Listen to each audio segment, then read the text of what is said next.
I've never been good at saying no to my mom. I think some of you might get that. You grow up in a house where your parents make the rules, and even as an adult, you still find yourself falling into the old patterns. That's me. I'm 28.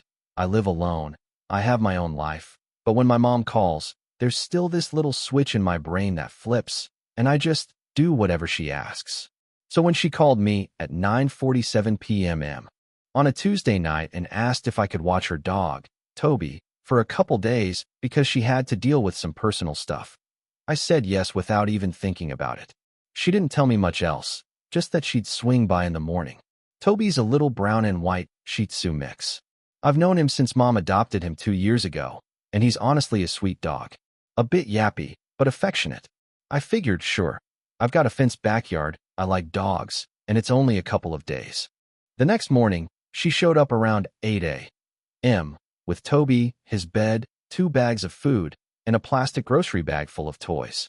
She was in a rush, hair a mess, sunglasses on, coffee in one hand. She barely stepped inside. "I'll be back Friday, maybe Saturday," she said, setting the stuff down by my kitchen table.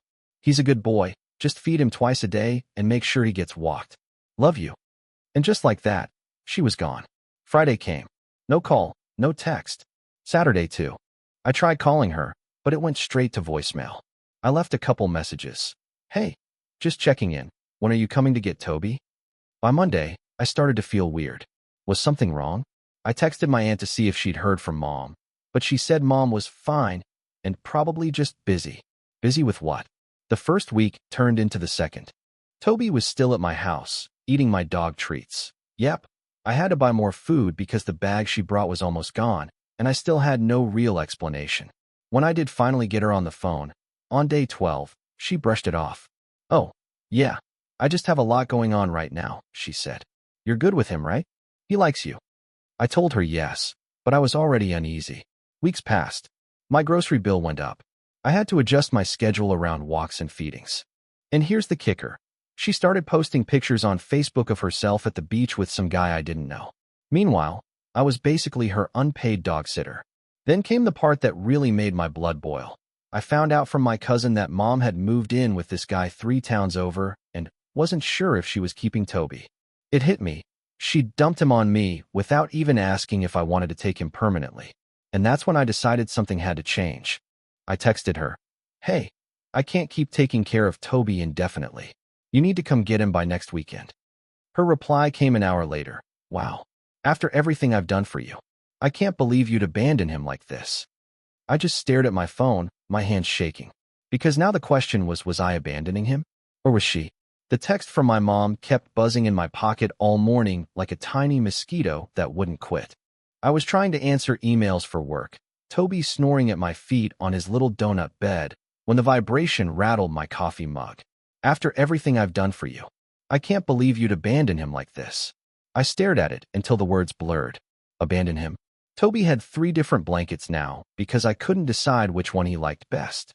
I'd learned his little sneeze cough meant he wanted water, and that he wouldn't go number 2 unless we walked all the way to the maple tree at the end of the block. I'd even started carrying those fancy biodegradable bags because the cheap ones stuck to my fingers. Who was abandoning who? I typed, "I'm not abandoning him. I'm setting a boundary. You said a couple days. It's been 2 months." She didn't respond for hours.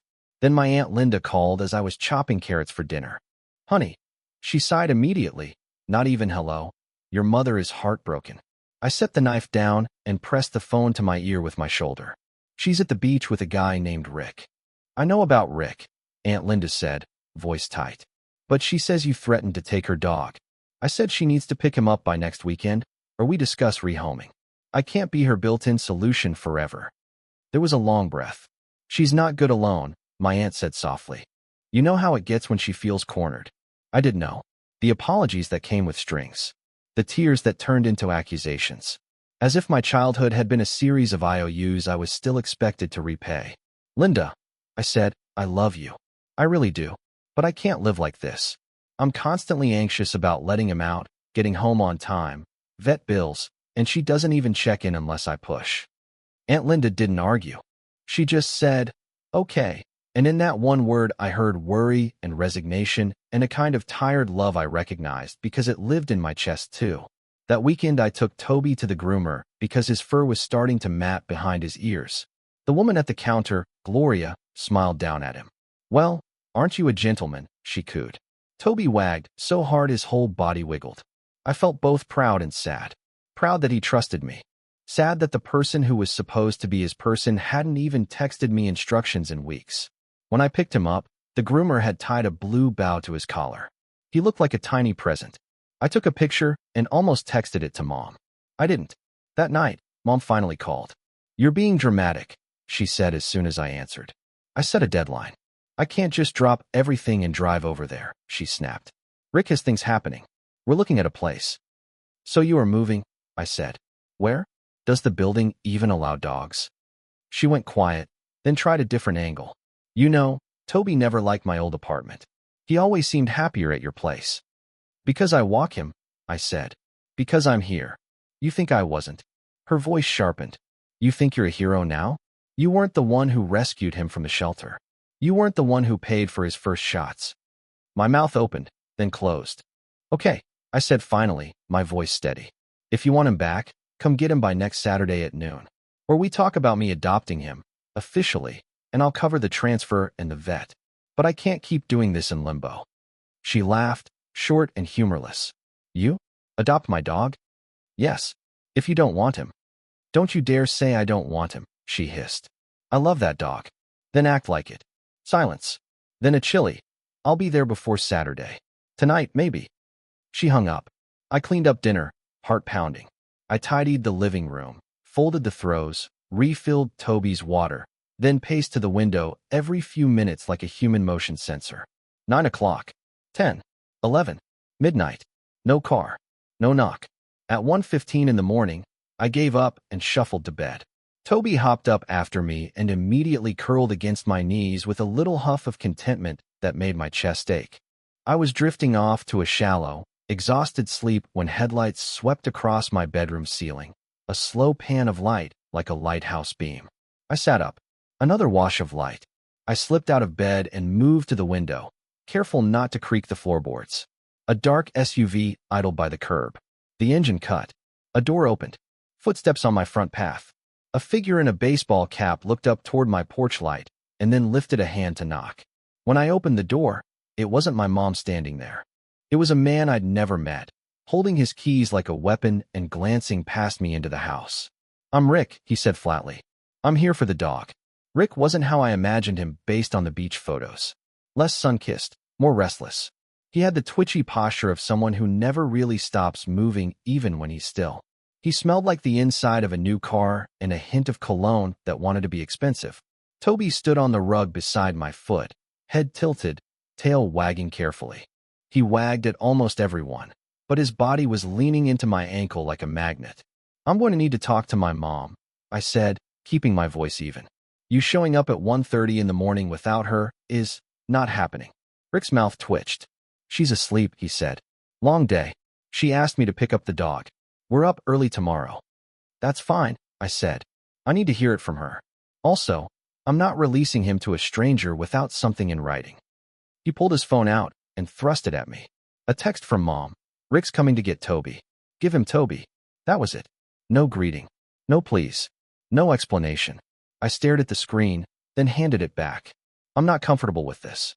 It needs to be my mother, or we arrange a proper handoff tomorrow during normal hours." Rick's jaw worked. He shifted his weight. "You know," he said, voice softening like he'd decided to try charm. "We've got a nice yard at my place. He'll love it. We'll bring him by later this week." A flicker of heat crawled up the back of my neck. "Then it can wait until daylight," I said. "I'm not handing a living creature out my door at 1:30 a.m. He looked over my shoulder again, like he could will Toby to materialize in his arms. Toby leaned harder against my leg. The silence stretched. "Okay," he said finally, putting his hands up. "Whatever. We'll be back tomorrow."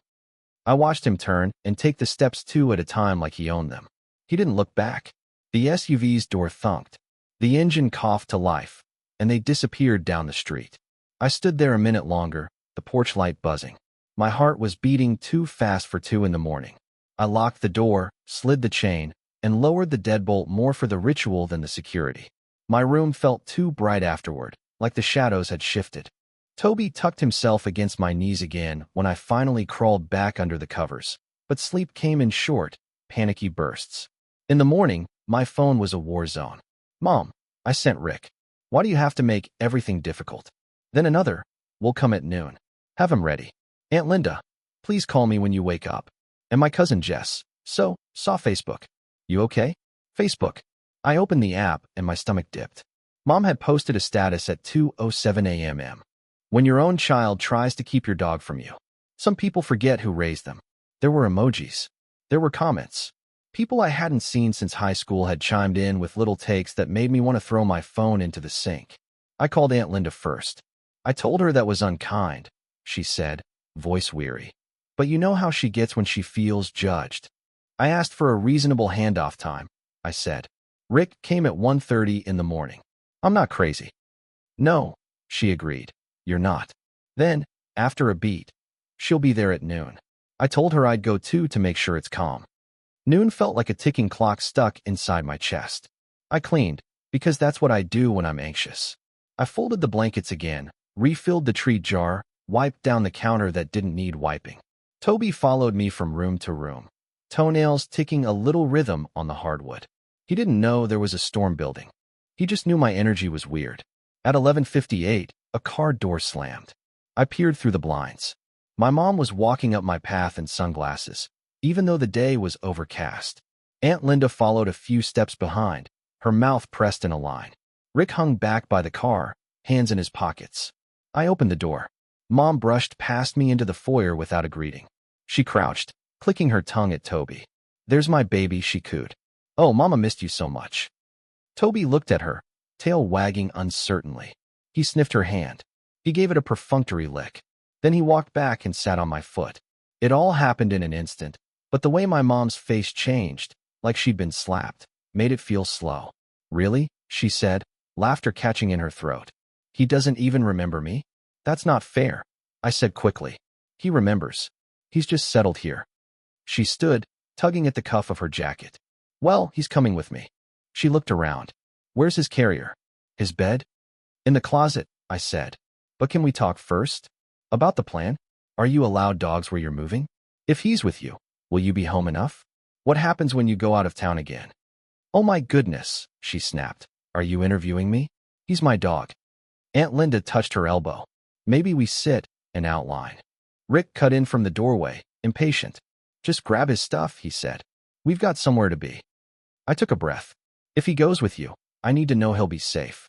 If you don't want him, I'll adopt him today." I brought a transfer form from the rescue. I gestured to the printed page on my coffee table. "We can sign. I pay the fee. He becomes mine. Simple." Mom stared at the paper like it was a snake. "I'm not signing anything," she said. "We're taking him." "No," I said, surprising myself with how clear it sounded. "Not without a plan. Not in chaos." That's when Rick stepped forward, the careful nice guy mask slipping a little. "You've had him long enough," he said. "Hand him over." I moved without thinking, just shifted my body, so I was between Rick and the dog.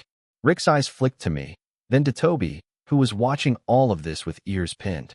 The air felt charged, brittle. Aunt Linda made a small sound, like a warning. In the doorway, my mom's face went taut, and she reached out toward Toby with sudden quick hands. Toby yelped, high and frightened, and in a flash he ducked behind my calves, nails scrabbling. My mom's hand closed on air. Her sunglasses slipped down her nose. The room went very still, and then someone pounded on my front door so hard the frame rattled. The knock wasn't polite. It was the kind of knock that announces authority. For one ridiculous second, I pictured an old movie police officer, but when I opened the door there were actually two uniformed officers on my porch. "Afternoon," the taller one said. "We got a call about a domestic disturbance." Neighbors heard shouting. My mother made a strangled noise. "Oh, perfect," she said. "Officer, my daughter is trying to steal my dog." "Okay," the officer said mildly. "Let's slow down." They stepped inside and did that thing law enforcement does where their presence sort of rearranges the room. Rick folded his arms. Aunt Linda looked like she wanted the floorboards to swallow her. Toby pressed himself into the angle of my ankles and the coffee table. "I'm Officer Patel," the taller officer said, and he gestured to his partner. This is Officer Klein. Can you tell us what's going on? I explained. I kept my voice steady and stuck to facts. My mother dropped Toby off for a few days. Months passed. I asked for a deadline. I requested a plan for his well-being. I'm not withholding him out of spite. I finished. I either need a clear agreement that he's going to a stable place, or I want to adopt him properly. And he's microchipped to me. My mom cut in. I have the adoption paperwork. Officer Patel nodded. Do you have it with you? My mom hesitated. Not on me. Do you have documentation of vet care? He asked me. Yes, I said, pulling a folder from the bookshelf. I had become that person who keeps every receipt and vaccination record in plastic sleeves like a nervous librarian. He had a wellness check 3 weeks ago, and I paid the pet deposit for my lease when I realized this might be longer term. I held out the signed addendum, my name printed neat and unembarrassed. The officers exchanged a look. Okay, Patel said. So this sounds like a civil dispute, not a criminal matter. We're not here to determine ownership today. He crouched a little, and his voice softened. We are here to make sure everyone stays calm and the dog doesn't get hurt. Toby licked his hand. The officer smiled. So here's our suggestion. Patel continued as he stood. You can voluntarily give the dog to your mother now, or you can keep him until a civil agreement is reached. We can't force either of you. Rick muttered something under his breath. Patel glanced at him, and the mutter died. My mother's eyes shone in that glassy way they did when a fight wasn't going her way. You're going to let her keep my dog? She asked, incredulous. I'm saying we're not deciding, Patel said. If you want, we can document that we advised both parties to work it out. Aunt Linda finally spoke. Maybe we sit down in my living room later, she said quickly, away from the neighbors and energy. We can talk about a transition plan. My mom shuddered her expression. Fine, she said. She bent and scooped up Toby's blue bow collar to straighten it, and he flinched. She snatched her hand back like she'd been burned. Fine, she repeated. We'll talk later. They left with the kind of flurry my mother specialized in. Foyer wind, hard footfalls, a whiff of perfume and indignation. And then the house was quiet, but for Toby's little panting breaths and Aunt Linda's apology. I shouldn't have let it get to this, she murmured. I should have insisted we meet somewhere neutral. She squeezed my arm. Please lock your doors. After they went, I did lock the doors. Then I sat on the floor and cried the kind of tired, angry tears that feel both childish and necessary. Toby crept into my lap, making a little noise like a question. You're okay? I told him, rubbing the spot behind his left ear he liked. You're okay. We did go to Aunt Linda's that evening. Neutral ground.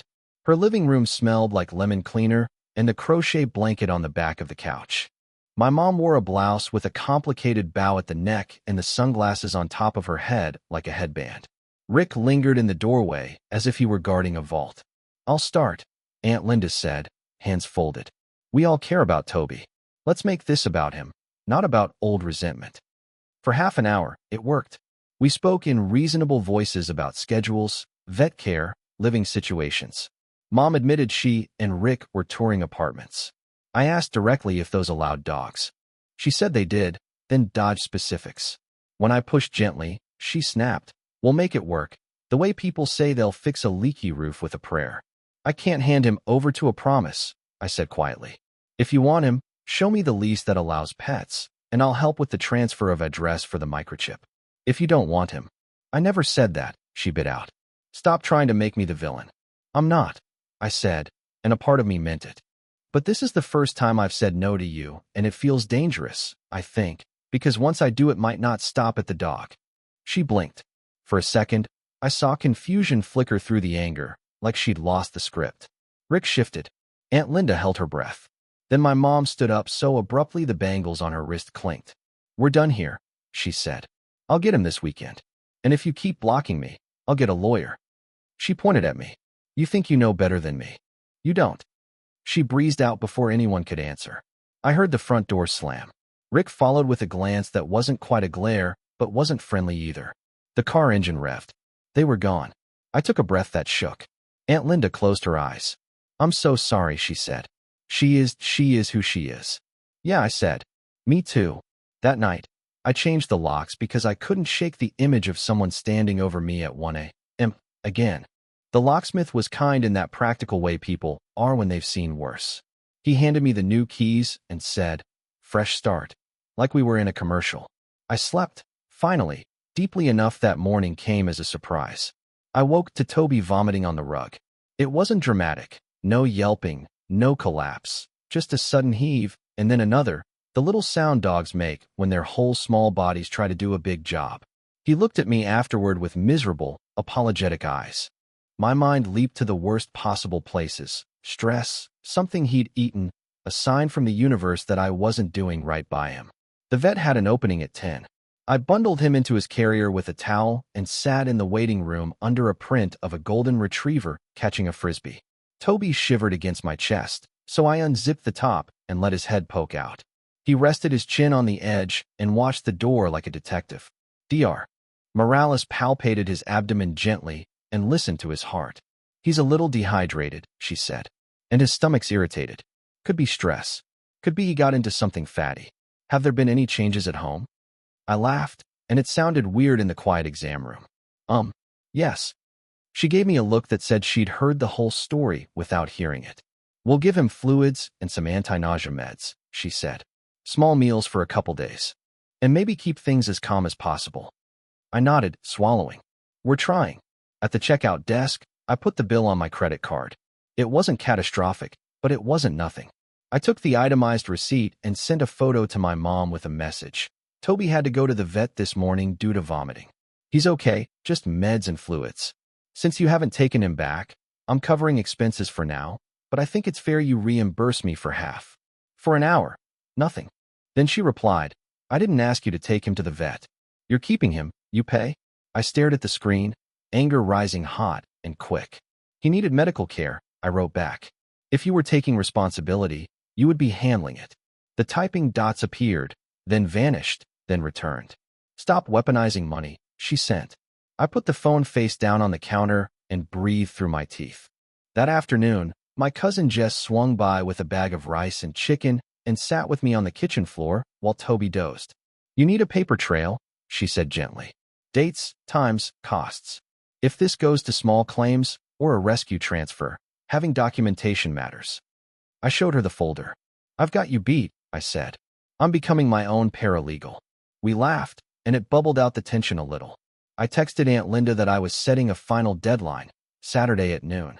If she doesn't pick him up with proof of a pet-friendly lease or sign the transfer, I'll contact the rescue to start adoption. I can't keep him in limbo. Linda sent back a sad face and a heart. I'll try to talk to her. Saturday came fast and slow at the same time. I slept in small slices. Toby perked up with the meds, ate his tiny meals, wagged a little more. He still shadowed me from room to room, as if proximity itself were medicine. At 11:48 a.m., a car pulled up to my curb. Not my mom's. A different one, sleeker, with a deep sheen. The driver's door opened, and Rick got out, smoothing his shirt. He didn't walk to the door. He leaned against the car and texted. At 11:52, Aunt Linda's sedan slid in behind him. She hurried up my path with that purposeful aunt energy that had shepherded science fair projects and school pickups for decades. She's coming, she said breathlessly. Please, let's try to keep voices low. At 11:58, another engine. My mom. She stepped out in a dress too fancy for a Saturday and heels that clicked on my walkway like punctuation marks. She carried nothing. No leash, no bed, no bag of food. Just her purse and her certainty. We gathered in my living room like players taking places. I had the transfer form on the coffee table, a pen beside it. I'd even made copies. Toby sat between my feet, looking from face to face. Okay, I said, heart rate doing its drum solo. Here's where I'm at. If you have a lease that allows dogs and a plan for his care, we can transfer him today. If not, I'm adopting him. I've got the rescue's contact ready. My mom smiled then, and it wasn't a nice smile. We actually brought something better than a plan, she said, and her hand curled around her phone. We brought a babysitter. I frowned. What? She lifted her phone and pressed the speaker. A woman's voice crackled through, all brisk and efficient. This is Carol from Eastside Animal Control. I'm on the line to remind everyone that the dog's registered owner is Ms. Martin. My mom looked triumphant. And if there's a dispute at the acquisition point, we can dispatch an officer to enforce reclaiming property. What? I said, my mouth going dry. You called animal control? They said if you refuse to return property, we can have an officer present, my mom said. So either you hand him over now, or we have a city employee do it. I felt something in me harden, not into anger, but into clarity. Okay, I said softly. Then let's have everyone here to witness this. I picked up my phone and dialed. Aunt Linda's eyebrows shot up.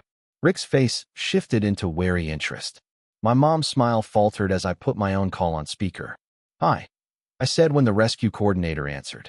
This is about Toby, adopted 2 years ago by my mother. I'm requesting immediate surrender paperwork. Yes, the dog is present. Yes, both parties are here. And we have animal control on the line. There was a pause on the other end. Then, we can send a volunteer with forms in 20 minutes, the coordinator said.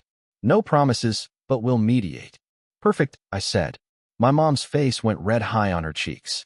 You are unbelievable, she hissed. Great, I said, smiling at no one. We'll all wait together.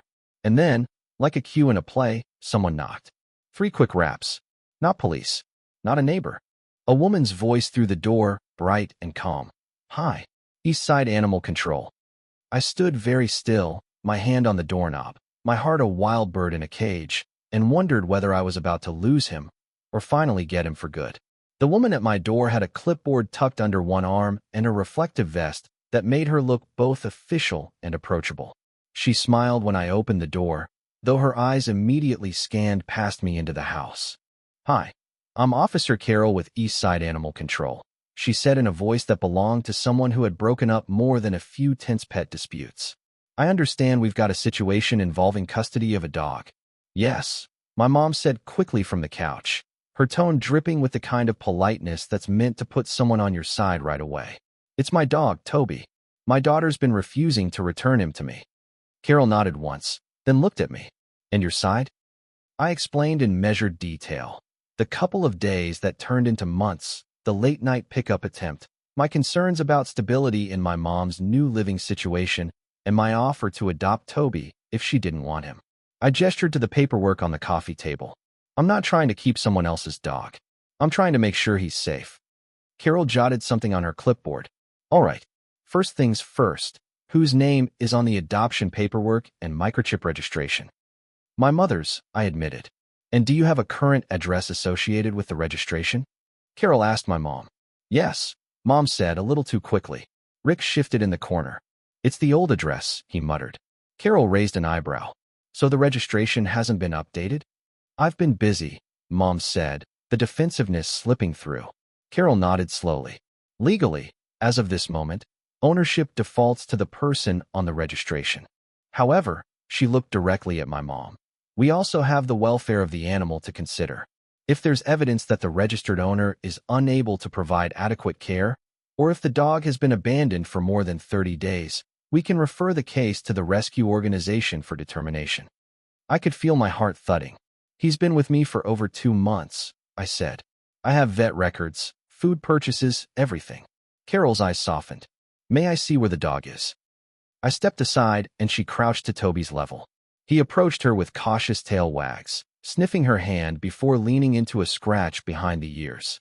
He seems bonded to you, she said over her shoulder. That's worth noting. At that exact moment, the doorbell rang again.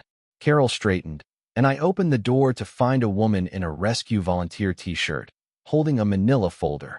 Hi, I'm Anna from Eastside Rescue, she said. I got the call about a possible surrender. I let her in, and now there were 7 of us in my living room. Me, Toby, my mom, Rick, Aunt Linda, Carol from Animal Control, and Anna from the rescue. The air felt thick, like before a summer storm. Anna sat at the coffee table, laying out 2 sets of papers. Here's what we can do, she said calmly. If the registered owner wishes to surrender the dog, we can process it today, and the secondary caretaker can immediately apply to adopt. If there's disagreement, the rescue board will review the evidence and make a determination in the next week. My mom crossed her arms. This is ridiculous. I'm not surrendering him. Anna didn't flinch. Then we'll need proof that you can care for him. Lease agreement allowing pets. Vet appointment scheduled. And confirmation that the dog will not be left with someone else for extended periods without consent. I don't have to prove anything to you, Mom snapped. Carol spoke up. Actually, in cases like this, you do. Otherwise, the rescue can invoke the abandonment clause. Rick muttered something under his breath about overcomplicated nonsense, but I ignored him. My eyes were on my mom. She wouldn't meet my gaze. Anna cleared her throat. Shall we proceed with the board review? Mom hesitated, fingers tightening on her purse strap. Fine, she said finally.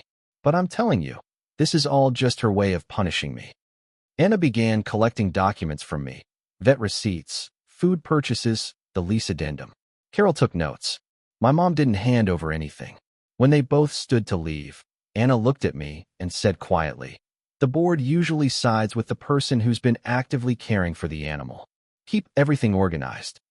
After they left, my mom stood in the doorway for a moment, like she wanted to say something. Then she turned and walked out without a word, Rick trailing after her. Aunt Linda stayed behind, rubbing her temples. "I think you just lit a fuse," she said. "I don't know which way it's going to burn." I sat on the couch, Toby curling up beside me. The room felt both quiet and full of static. Because now, everything came down to a decision I couldn't control, and I had 7 days to wait. 7 days for my mom to either accept it or escalate.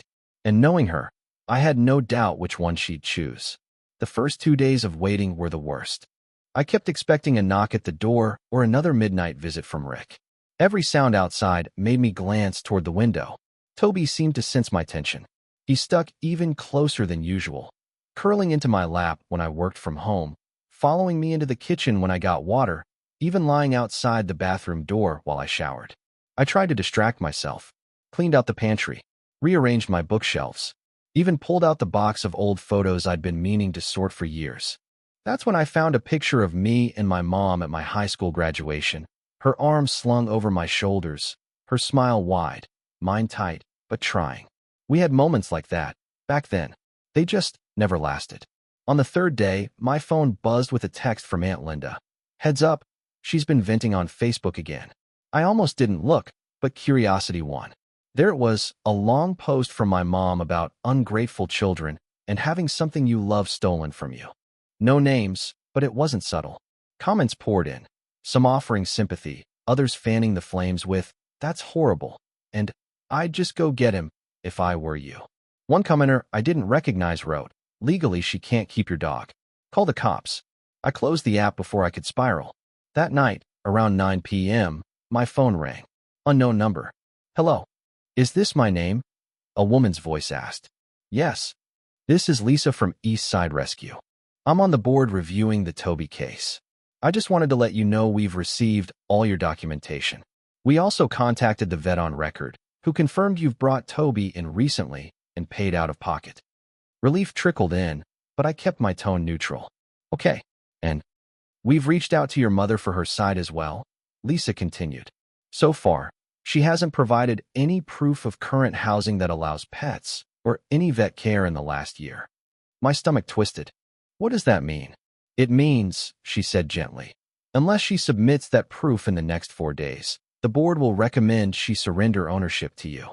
We'll let you know when the vote is final." I thanked her, hung up, and just sat there for a moment, breathing. For more days. I could handle that. The next morning, I woke to pounding on my door, not gentle, not neighborly. I checked the peephole, and my breath caught. It was Rick. Alone. I cracked the door, but kept the chain on. "What do you want?" His expression was all false calm. "Look, we can skip all this drama. Just give me the dog, and I'll make sure he's taken care of." "That's not happening," I said. "You're really going to drag this out?" His voice was low, like he was trying not to wake the neighborhood. "You think this makes you look good?" "I think it makes me look like I care," I said. His eyes hardened. "Careful. You don't know who you're messing with." And then he turned and walked back to his car. I stood there, heart racing, until the sound of his engine faded. That night, I triple-checked every lock in the house. Toby slept pressed against my side, his little breaths warm against my arm. And somewhere deep down, I knew my mom wasn't going to wait for the board's decision. She was going to try something before then. I didn't have to wait long for her next move. The very next evening, I was in the kitchen loading the dishwasher when Toby's ears pricked and he gave a low growl, the kind he usually reserved for squirrels on the fence. I peered out the front window. A car was idling 2 houses down, headlights off. My stomach knotted. I turned off the kitchen light so the glow wouldn't silhouette me in the window. Whoever was out there stayed put, the faint shape of someone in the driver's seat barely visible under the street lamp's halo.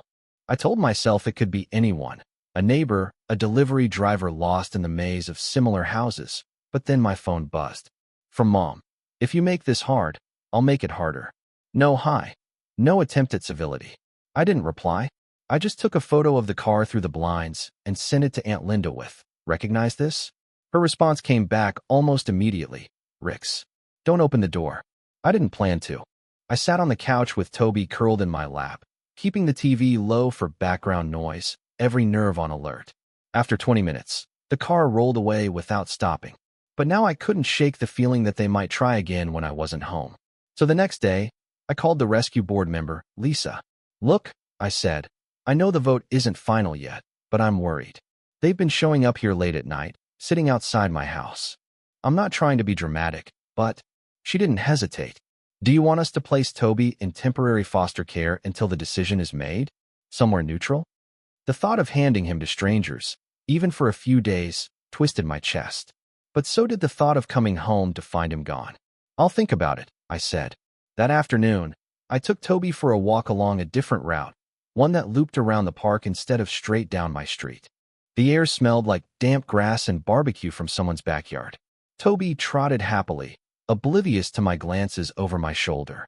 Halfway through, my phone rang again. Unknown number. "This is Officer Patel," said the familiar voice from the police visit. "I just wanted to follow up on that earlier call. Any more issues?" I hesitated. "Yes, sort of." I explained the car, the text from my mom, the growing feeling that they might try to grab Toby when I wasn't home. He was quiet for a moment. "You can file for a civil standby if you believe a specific date and time will be high risk, and document every incident. Keep your doors locked." "I've been doing that," I said. "Good," he replied. "And if they step onto your property uninvited, that's trespassing. Call us immediately." That night, I slept with my phone on the pillow next to me, the ringer at full volume. Toby lay across my feet like a little furry guard. 2 days left until the board's decision. On the morning of the second-to-last day, I opened my mailbox and froze. Inside was a plain envelope with no return address. Inside that, a single photograph. It was Toby, sitting on my front lawn. The picture was taken from the sidewalk, and scrawled on the back in my mom's handwriting, "He should be with me." I just stood there at my kitchen counter, holding that photo like it might change if I stared at it long enough. My thumb pressed into the glossy surface until a faint fingerprint smudge bloomed over Toby's ear. The image itself was harmless, just my dog on my lawn. But the implication? That was the part that sat like a stone in my stomach. Someone had been outside my house, watching, close enough to snap a picture. And the handwriting, I knew it like I knew my own. My mother's capital H, that little loop on her D she'd been doing since high school. "He should be with me." I could hear her saying it in my head, the clipped syllables, the certainty. Toby padded into the kitchen, toenails ticking softly on the tile, and sat at my feet like he always did when I was still. I dropped my free hand to his head automatically, fingers finding the warm spot between his ears. It hit me then. He didn't know any of this. He didn't know about microchip registrations, or rescue boards, or abandonment clauses. He just knew I was his person right now, and that was enough for him. And I was supposed to protect that. I put the photo back in the envelope, slid it into a plastic sleeve, and added it to my growing Toby file in the folder. Vet receipts, food purchases, text screenshots, and now, evidence that someone had been near my house without my consent. I didn't even realize my hands were shaking until I tried to pour myself coffee and sloshed half of it onto the counter. By 9:15 a.m., I'd made 3 calls, one to Aunt Linda, one to Officer Patel's direct line, and one to Lisa from the rescue board. Aunt Linda picked up first. "Oh, honey," she said after I read the note aloud. She's escalating. I can't excuse it, but I can't say I'm surprised, either." "Do you think she'd actually try to take him?" I asked. Linda hesitated. "I think she's convincing herself it's her right. That's dangerous." Patel called back 20 minutes later. His voice was calm, but firmer than before. "That crosses into harassment. You can file a report. Do you want to?" "Yes," I said without hesitation. "And if there's any way to make it clear she's not to come here without notice, I want that too." "That would be a trespass warning," he said. It's not a restraining order, but it's a start. Lisa from the rescue was last to call. The board meets tomorrow at 5 p.m., she told me. We'll have an answer that night. In the meantime, if you feel unsafe, I still recommend placing Toby in neutral foster. I can't, I admitted. If I let him out of my sight, I'll just picture him confused and scared in someone else's house. I can keep him safe here for another 24 hours. All right, she said, but I could hear the worry. Keep that folder close. And maybe pack an emergency bag for him, just in case.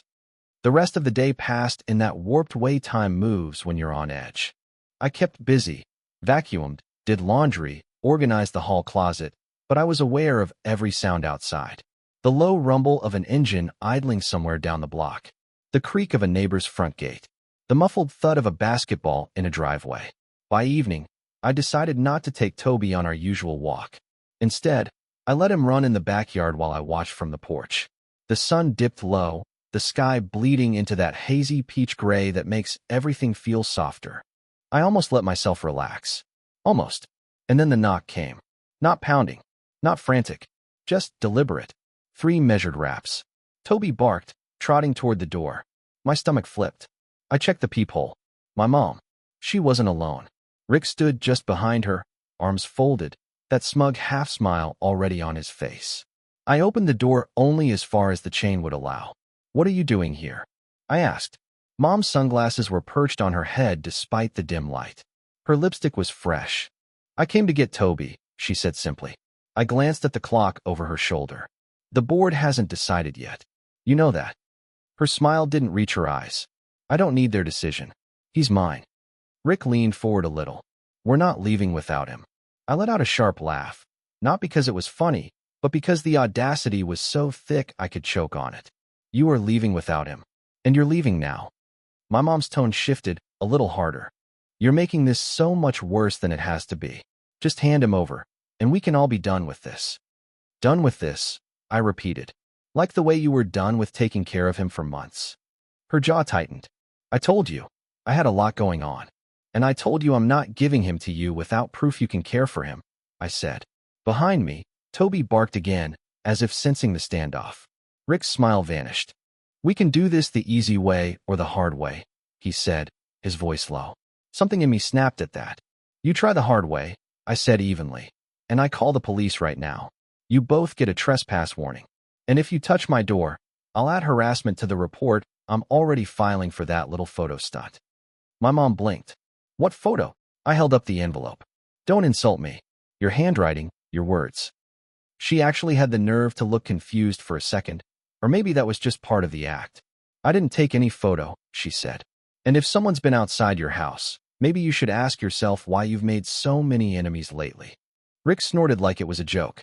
I slid the chain back in place and stepped away from the door. "This conversation is over. You're going to regret this," my mom called through the wood. I didn't answer. They stood out there for another minute or two.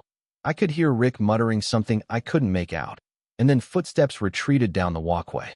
The car door slammed. The engine started. I stayed by the door until the sound faded completely. Only then did I realize my hands were balled into fists so tight my nails had left little half-moon marks in my palms. Toby came over, tail wagging tentatively, like he was checking if it was safe to be happy again. I crouched down and hugged him, burying my face in the soft fur behind his neck. "One more day," I whispered. "Just one more day?" That night, I barely slept. Every time I drifted off, some phantom sound jolted me awake. A car door, a creak, a distant dog barking. I kept my phone charged and within reach, the rescue's number and the police non-emergency line open in my recent calls. Morning came gray and heavy. The air felt thick, like it wanted to rain but hadn't committed yet. I brewed coffee and stared out the front window, scanning for any sign of their car. None came. At 4:15 p.m., Lisa from the rescue called. "Hey," she said, and her tone was careful. "We just finished the vote." I held my breath. "It was unanimous," she said. "Given the length of time Toby's been in your care, the documented vet visits, and the lack of evidence from your mother showing she can care for him, the board has decided to transfer ownership to you." For a moment, I couldn't speak. Relief and disbelief tangled in my chest. "You mean?" "I mean Toby is yours," she said. "Legally, fully. We'll handle the microchip update and send you the adoption certificate this week. I closed my eyes. Thank you, I whispered. You should also know, she added, that we'll notify your mother in writing. She may not take it well. I figured, I said. After I hung up, I sat on the floor and let Toby lick my face while I laughed, really laughed, for the first time in weeks. It lasted all of 30 minutes. Because at exactly 5:02 p.m., there was another knock at my door. And when I looked through the peephole, it wasn't my mom this time. It was Rick. And this time, he wasn't alone. Through the peephole, Rick stood on my porch like he'd been rehearsing it, shoulders squared, chin lifted. Behind him were two unfamiliar men. One wore a neon vest with a clipboard tucked under his arm. The other was broad-shouldered, in a dark jacket, hands shoved into his pockets. Parked at the curb was a white van with magnetic lettering, Secure Property Solutions. I felt a strange mix of anger and disbelief. I opened the door just far enough to keep the chain on. What is this? Rick's grin was wide and false. Afternoon. We're here for a property recovery, the dog, and any of his belongings. We can make this quick. I blinked at him. You think you can repo a living animal? Clipboard guy cleared his throat like he'd practiced it.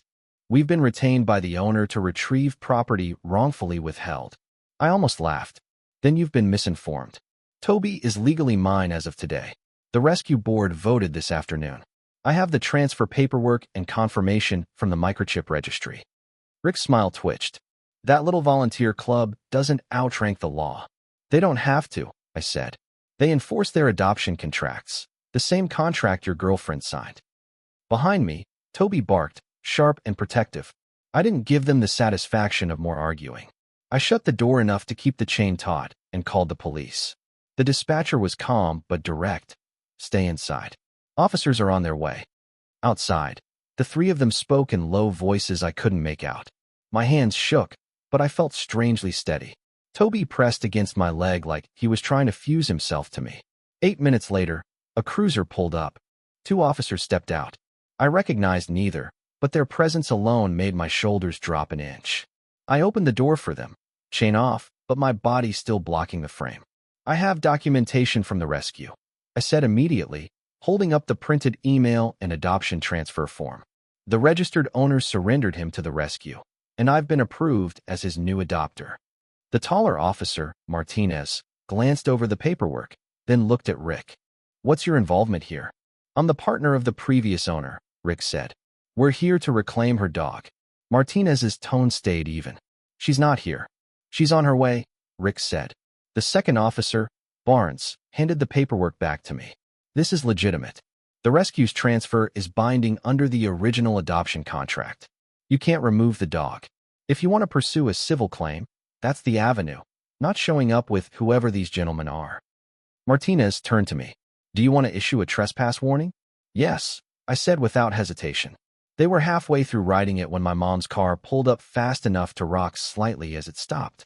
She was out before the door was fully closed, heels clicking against the concrete, face tight with determination. You can't let her keep my dog, she said, her voice carrying down the street. Martinez held up a hand. Ma'am, the rescue transferred ownership to your daughter this afternoon. We've seen the documentation. Her expression faltered for just a moment before her voice climbed again. I gave him to her because I trusted her, not so she could take him from me. I met her eyes. I took care of him when you couldn't. I asked for a plan before giving him back, and you didn't have one. You always have to make me the villain, she said, her voice cracking, part anger, part something else. No, I said softly, but I'm not going to be your safety net for everything anymore. She froze like she didn't know what to do with that. For a moment, I thought she might start shouting, but Aunt Linda's voice cut through as she appeared at the bottom of the walkway, out of breath. Sue, it's over, she said gently. It was. The van left first, its magnetic sign flashing briefly under the street lamp as it turned the corner. The hired men went without a word. Rick lingered for a few seconds, then followed. My mom stayed on the porch just long enough to give me one last look. Not quite hate, not quite sorrow, then walked back to her car and drove off. Inside, the house felt still in a way it hadn't for months. I sank onto the couch, Toby hopping up beside me and curling against my leg. My hand rested on his back, feeling the steady rise and fall of his breathing. That evening, I printed the adoption certificate and pinned it to the fridge. Toby sat under it, tail wagging, looking up at me as if he understood the change. Just before bed, the mail slot clinked. A padded envelope slid onto the mat. Inside was Toby's first adoption tag, the one with my mom's old address, and a folded note in her handwriting. He likes the maple tree because it's where he learned what home smells like. I'm sorry I made you carry what I couldn't. I stood there for a long moment, the tag warm in my palm, then placed it next to the certificate on the fridge.